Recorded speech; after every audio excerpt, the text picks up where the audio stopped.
on se dévoile à vous. Bonjour, je m'appelle Myriam Santana, mon jeune fille c'est Ray. Bonjour, je m'appelle Michael Santana. Je suis née dans une famille chrétienne d'origine gitane.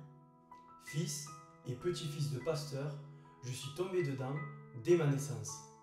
Toute petite, on m'a enseigné les histoires de la Bible. J'ai aussi assisté au groupe d'instruction biblique. J'ai eu une enfance heureuse et sereine. Mes parents m'ont toujours donné de l'amour. À l'adolescence, ça se complique, des choix à faire. En pleine crise d'adolescence, j'étais un garçon pas facile. Aller à l'église ou dormir le dimanche matin. Mon cœur était partagé. Habitué, l'église était devenue pour moi une routine. Ne plus dormir la nuit, être rempli d'angoisse, avoir peur de la mort, tout cela c'était mon quotidien. Les mensonges, la tromperie et le vol avaient envahi mon cœur. Enfant de chrétien, mais pas pour autant exemplaire. Un week-end familial s'organise avec l'église évangélique de Pézenas. Nos deux familles s'y engagent et y participent. Toujours un choix s'offre à nous. Rester avec mes copines rire. Ou aller à la réunion et être béni. Orgueilleuse, je préfère rester avec mes copines. Interpellé en voyant d'autres jeunes sortir de la réunion. Complètement changé, le visage transformé, louant Dieu, rempli de joie. J'ai décidé le lendemain d'y assister. J'ai envie de l'expérimenter. Un dimanche matin, ordinaire, comme à l'église. Mais la différence, c'était que mon cœur était disposé. J'avais soif moi aussi de recevoir. Des chants, le partage de la Bible, la prière.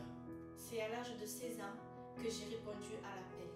C'est à l'âge de 15 ans que j'ai décidé de suivre Jésus. On m'avait souvent parlé, mais ce jour-là, J'ai réalisé le sacrifice parfait de Jésus-Christ à la croix. Jésus est mort pour me délivrer de mes péchés. j'ai décidé alors de me faire baptiser. C'était le plus beau jour de ma vie. Devant ma famille, devant l'église. Je me suis engagé à suivre Jésus. Si quelqu'un est en Christ, il est une nouvelle créature. Les choses anciennes sont passées, voici, toutes choses sont devenues nouvelles. 2 Corinthiens, chapitre 5, verset 17.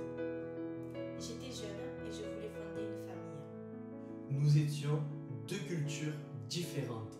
Moi, d'origine gitane, je ne pensais pas du tout à Mika, Pour moi, Myriam était une bonne amie. mais d'une simple amitié est né un amour. J'ai alors demandé la volonté de Dieu. Mon père, lui, était ancré dans mes coutumes. On peut dire qu'il a répondu précisément. Mon père avait accepté d'abandonner des traditions. Quand Dieu rend les choses impossibles possibles. Devant ma famille et mes amis, devant l'église et surtout devant Dieu, Nous nous sommes dit oui. Car je connais les projets que j'ai formés sur vous, dit l'Éternel, projets de paix et non de malheur, afin de vous donner un avenir et de l'espérance. Jérémie 29, verset 11.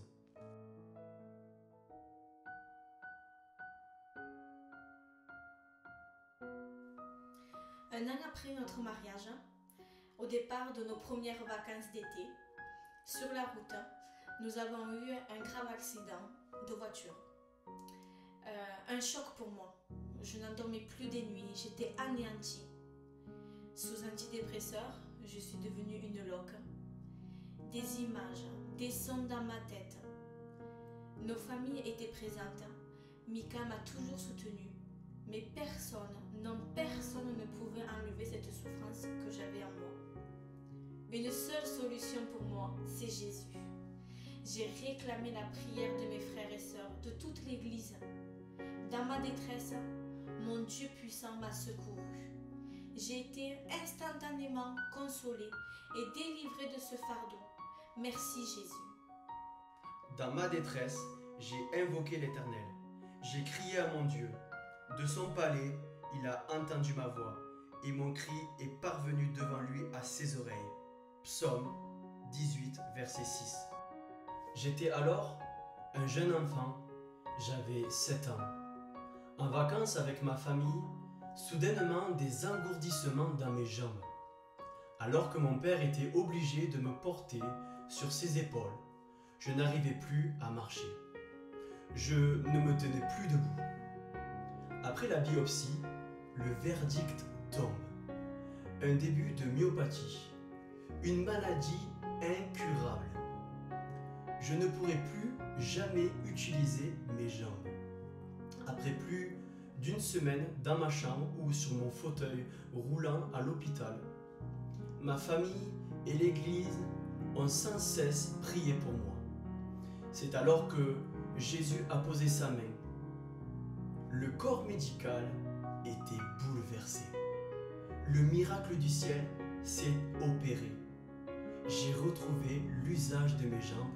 J'étais guéri. Merci Jésus. La prière de la foi sauvera le malade et le Seigneur le relèvera.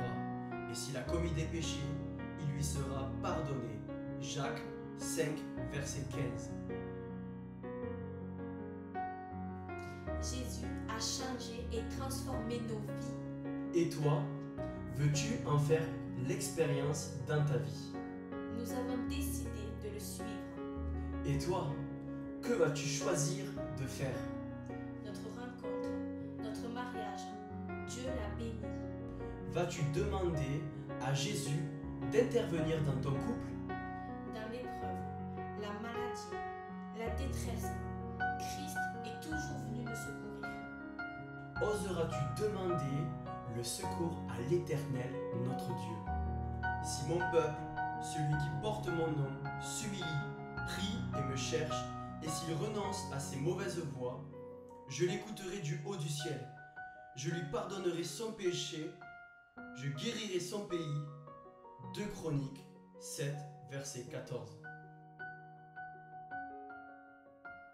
Dieu nous a donné un foyer, une famille.